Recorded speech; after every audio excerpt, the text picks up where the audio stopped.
সুপায়না তিথিরের সব কথা আড়াল থেকে শুনে ফেললো আনন্দী। হ্যাঁ বন্ধুরা, এমনটাই দেখা যাবে, তাই সম্পূর্ণ জানতে ভিডিওটিতে লাইক দিয়ে চ্যানেলটি সাবস্ক্রাইব করে দেখতে থাকুন।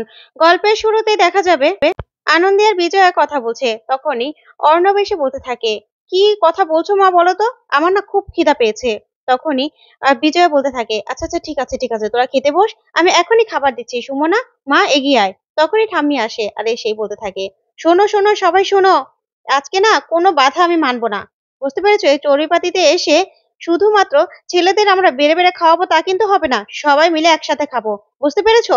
তখনই আনন্দী বলতে থাকে, হ্যাঁ মা, আমরা সবাই মিলে না একসাথে খাবো, চলো তো। তখন বিজয়া বলতে থাকে, আচ্ছা আনন্দী এদিকে আয় তো মা, আমরা বরং সবাইকে একটু খাবারগুলো বেড়ে দেই, না হলে আবার সবাই নিয়ে খেতে পারবে না। তারপরে আনন্দী আর বিজয়া সবাইকে খাবার খেতে দেয়। তারপরে বিজয়া আদির বাবার জন্য খাবার বাড়তে থাকে। তখন আনন্দী বলে, মা তুমি কি করছো বলো তো, কি করছো, তুমি খেতে বসবে না? তখন বিজয়া বলে, আনন্দী মা, আমার না এখন খেতে ইচ্ছে করছে না, আমি একটু পরে খাবো। তখনই আনন্দী বলতে থাকে, তুমি কার জন্য খাবারটা বাড়ছো বলো তো, কার জন্য খাবার বাড়ছো?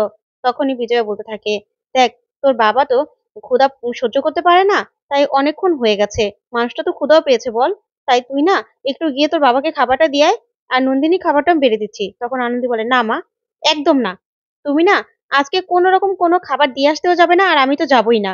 তখন বিজয় বলতে থাকে, দেখ মা, এরকম করিস না আনন্দী। তখন আনন্দী বলে, কেন মা, কেন, তুমি সবসময় কেন কষ্ট সহ্য করবে বলো তো? আর যার ক্ষুধা লাগবে সে নিজে এসে খাবে, একটু অপেক্ষা করো না, দেখবে বাবাই চলে আসবে। তখন বিজয় বলতে থাকে, দেখ আনন্দী, তুই কিছু বুঝতে পারিস না। তখন আনন্দী বলে, আমি সব বুঝতে পারি মা, শুধু কি তোমারই ধৈর্য আছে, আর কারো ধৈর্য থাকার কি দরকার নেই? বাবা এই যে যেটা করছে সেটাও কি ঠিক? সেটাও তো ঠিক না।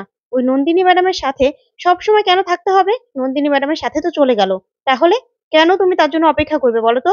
তখন আদি আনন্দীর সব কথা দাঁড়িয়ে দাঁড়িয়ে শুনতে পায়। তখন আনন্দী বলতে থাকে, না মা, আমি কিছুতেই খাবার দিয়ে আসতে যাব না। তখন বিজয় বলতে থাকে, আনন্দী শোন মা, আমার কথাটা শোন। ওইদিকে দেখা যাবে নন্দিনী চোখ বন্ধ করে বসে আছে। তখন অনিরুদ্ধ বলতে থাকে, আচ্ছা নন্দিনী, তোমার মাথা ব্যথাটা একটু কমেছে? তখন নন্দিনী বলতে থাকে, অনি, প্রচন্ড লেগেছে। তখনই উনি বলতে থাকে, এতটা কি করে লাগলো সেটাই তো বুঝলাম না। তখন নন্দিনী কিছুই বলে না। তারপরে অনিরুদ্ধ বলতে থাকে, আসলে আমার না খুব ক্ষুধা পেয়েছে, জানোই তো আমি না এতক্ষণ ক্ষুধা সহ্য করতে পারি না, তুমি চলো না খাবার খাবো আমরা। তখন নন্দিনী বলতে থাকে, উনি, আমার আজকে এখানে এই অবস্থা, আর তুমি আমাকে ছেড়ে চলে যাবে? তুমি না আমার পাশে বসে থাকবে, কোথাও যাবে না। এই বলে অনিরুদ্ধকে বসিয়ে রাখে নন্দিনী। ওইদিকে দেখা যাবে আনন্দী বলতে থাকে, মা শোনো, কিছু কিছু সময় না নিজের জন্য বাঁচতে হয়, তুমি একটু আজকে এরকম করে দেখোই না, শুধু বাবার জন্য চিন্তা করলে তোমাকে হবে না, তোমার চিন্তাও বাবাকে করতে হবে, তুমি সবসময় স্যাক্রিফাইস করবে সেটা তো হবে না মা। তখন বিজয় বলতে থাকে, আনন্দী তুই সংসারের ব্যাপারে কিছু বুঝিস না মা। তখন আনন্দী বলে, আমি যথেষ্ট বুঝি মা, তুমি প্লিজ এরকম করো না, তুমি আমার কথা শোনো না একটু, আমার উপর ভরসা করো, দেখবে তুমি ঠকবে না। তখনই আদি সেখানে চলে আসে আর সে বলতে থাকে, কি, আমার মাকে আপনি কি কথা বলছেন? তখনই আনন্দী বলতে থাকে, এ কি ডাক্তারবাবু, আপনি আমাদের কথা শুনছিলেন লুকিয়ে লুকিয়ে তাই না? তখন আদি বলতে থাকে, না না, আমি শুনবো কেন, মা চলো তো, তুমি খাবে, আর আমি নিজে আজকে তোমাদেরকে বেড়ে দেবো, দেখবে তোমার ছেলেও কিরকম তোমাদের বেড়ে দিতে পারে খাবার। তখনই আদির কাকাও চলে আসে আর এসে বলতে থাকে, হ্যাঁ হ্যাঁ বৌদি, তোমরা বসো না, আমরা আজকে তোমাদেরকে খাবার সার্ভ করব, ঠিক আছে তোমরা বসো। তারপরেই বিজয় আর আনন্দীকে বসিয়ে দেয় আদি আর আদির কাকাই। তারপরে আদি আনন্দীর পাতে আর বিজয়ের পাতে খাবার দিতে থাকে, যা দেখে তিথির হিংসে জ্বলতে থাকে। ওইদিকে আনন্দী হাঁ করে আদির দিকে তাকিয়ে থাকে। আর তখনই আদি বলতে থাকে, কি ব্যাপার এরকম করে তাকিয়ে আছেন কেন? তখন আনন্দী আর কিছুই বলে না, সবাই খাবার খেতে থাকে আর বিজয়াও। তখনই অনিরুদ্ধ সেখানে চলে আসে, এসে বলতে থাকে, এ কি, আমার খাবার কোথায়, আমার তো অনেক ক্ষুধা পেয়েছে, বিজয়া আমাকে তাড়াতাড়ি করে খেতে দাও, আমার অনেক ক্ষুধা পেয়েছে। তখনই বিজয়া অবাক হয়ে যায় আর বলতে থাকে, হ্যাঁ হ্যাঁ তুমি বসো না, তোমাকে আমি খাবার দিচ্ছি, যা তো দিয়া, তোর দাদাবাবুর জন্য যে খাবারটা বাড়া আছে সেই খাবারটা নিয়ে আয়। তারপর খাবারটা দিলে অনিরুদ্ধ খেতে থাকে, যা দেখে আনন্দে অবাক হয়ে তাকিয়ে থাকে।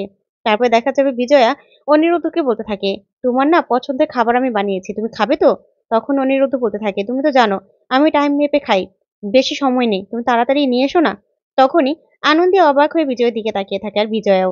তারপরে দেখা যাবে আদি অবাক হয়ে যায় এই কাণ্ড দেখে, আর ঠাম্মি খুব খুশি হয়ে যায়, আদিকে বলতে থাকে, দেখ দাদু ভাই, এই কাণ্ডটা না কোনো দিনও সম্ভব হতো না, আমার চোখ জুড়িয়ে যাচ্ছে আজকে এই দৃশ্য দেখে, এই দৃশ্যটা দেখার জন্য আমি কতদিন ধরে অপেক্ষা করছি বলতো, এই সব কিছু সম্ভব হয়েছে আমার দিদি ভাইয়ের জন্য।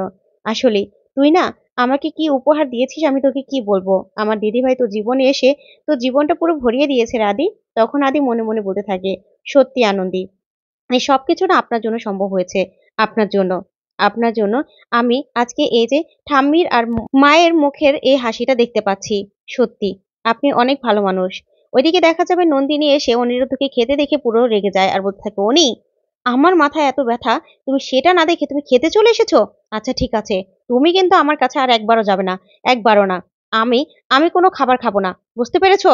আমার ঘরে কিন্তু তোমাকে আমি দেখতে চাই না। তখন অনিরুদ্ধ নন্দিনীকে কোনো পাত্তাই দেয় না। বিজয়ার সঙ্গে কথা বলতে থাকে আর বিজয়া বেড়ে বেড়ে খাওয়াতে থাকে।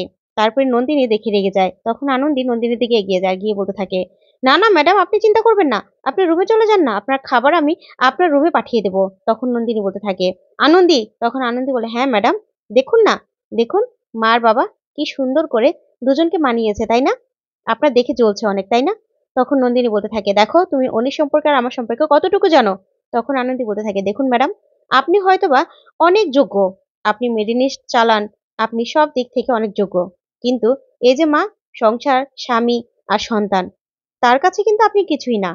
মায়ের কিন্তু অনেক ধৈর্য আছে, আপনি যত কিছুই করুন না কেন, মায়ের যে ভালোবাসা ধৈর্য আছে না, তার কাছে আপনি কিছুই পারবেন না, আপনি না হার মেনে যাবেন। যা শুনে নন্দিনী পুরো রেগে যায় আর বলতে থাকে, আনন্দী, তুমি কিন্তু বড্ড বাড়াবাড়ি করছো। তখন আনন্দী বলতে থাকে, না না ম্যাডাম, আপনার কাছে কিসে বাড়াবাড়ি, আপনার সঙ্গে বাড়াবাড়ি করার আমার কোনো দরকার নেই। দেখুন কত খুশি দুজন, আস্তে আস্তে না এই খুশিটাকে আমি ফিরিয়ে আনবো, আপনি না কিচ্ছু করতে পারবেন না। যা শুনে নন্দিনী পুরো রেগে যায়। তারপরেই দেখা যাবে সবার খাওয়া দাওয়া শেষ। তারপরে যখন যাবে তখনই দেখতে পায় যে গাড়ির টায়ারগুলো পাঞ্চার। তখন আদি রেগে যায় আর বলতে থাকে, এটা কি হলো, দুটো গাড়িরই টায়ার পাঞ্চার হলো কি করে, কি করে হলো? তখন কেয়ারটেকারের সাথে অনেক রাগারাগি করতে থাকে আদি, আদির কাকাই আর বাবা, কিন্তু কেউ কিছুই বলতে পারে না। তখনই সেখানকার সিকিউরিটি গার্ড আসলেই আদি বলতে থাকে, আচ্ছা আপনাদের এখানে মেকানিক হবে, মেকানিক, আমাদের গাড়িগুলো দেখুন না টায়ার পাঞ্চার হয়ে গেছে। তখন এই লোকটাকে সুপায়ন ইশারা করলে লোকটা বলে, না না স্যার, আপনারা এখানে থেকে যান না, এখানে তো খুব সুন্দর থাকার জায়গাও আছে, আপনারা কাল সকালে না হয় মেকানিক ডেকে গাড়ি ঠিক করিয়ে দেবো, চলে যাবেন। তখনই আনন্দী মনে মনে বলতে থাকে, কি ব্যাপার, কি হলো, হরর মুভির মতো কাহিনীর মতো হচ্ছে না, কেমন যেন গাড়ির টায়ার পাঞ্চার হয়ে গেল, কেয়ারটেকারও এখানেই থাকতে বলছে, আবার সবকিছু ভুতুড়ে কাণ্ডও হচ্ছে। আসলে কি এগুলো ভুতুড়ে কাণ্ড নাকি কেউ ইচ্ছে করে ঘটাচ্ছে? ওইদিকে সুপান মনে মনে বলতে থাকে, আমিই তো এই টায়ারগুলো পাঞ্চার করেছিলাম, এবার দেখি না কি করে আনন্দীকে কেউ বাঁচায়। তখন তিথি বলতে থাকে, সুপায়নদা, রাতের অন্ধকারে যা ঘটবে তা সব ঘটাবে ভূত, বুঝতে পেরেছো? তারপরে দেখা যাবে সবাই রাতে একসাথে খেলায় মেতে ওঠে, কে কার সম্পর্কে কতটা জানে সেটা। তারপরে অভিনয় করে কাউকে বুঝাতে হবে সেটা সবাইকে বুঝতে হবে, এরকম খেলা দেখে সবাই খুব খুশি হয়ে যায়। আর আদি বলতে থাকে, সত্যি আনন্দী, আপনি না আমাদেরকে একদম ছোটবেলায় নিয়ে গেলেন, ছোটবেলায় এরকম খেলাগুলো আমরা খেলতাম, আর কে কাকে চিনে আর কে কাকে কতটা বুঝাতে পারে সেটা আপনার কাছে না আমরা কৃতজ্ঞ হয়ে থাকবো। তারপরে এই নিয়ে সবাই খেলাটা খেলতে থাকে। ওইদিকে বিজয় আর ঠাম্মি গান গেয়ে শোনায়, যা দেখে অনিরুদ্ধ মুগ্ধ হয়ে শুনতে থাকে। তখনই নন্দিনী রেগে যায় আর ওইদিকে আনন্দীও তিথির তারপরে আদিকে নকল করে দেখাতে থাকে, যা দেখে সবাই খুব খুশি হয়ে যায়। ওইদিকে সুপায়ন আর তিথির একা একা কথা বলতে থাকে। তখন তিথির সুপায়নকে একটা ঔষধ দেয় আর দিয়ে বলতে থাকে, এটা দিয়ে না ধোঁয়া সৃষ্টি হবে, তারপরে সবাই অজ্ঞান হয়ে যাবে। তখন সুপায়ন বলে, বাবা তিথি, তুমি তো অনেক কাজের, আমি তো ভেবেছিলাম তুমি কিছুই জানো না। তারপরে দেখা যাবে কেউ একজন ছায়ার মধ্যে দেখেই সুপায়ন বলতে থাকে, কে ওখানে, কে ওখানে?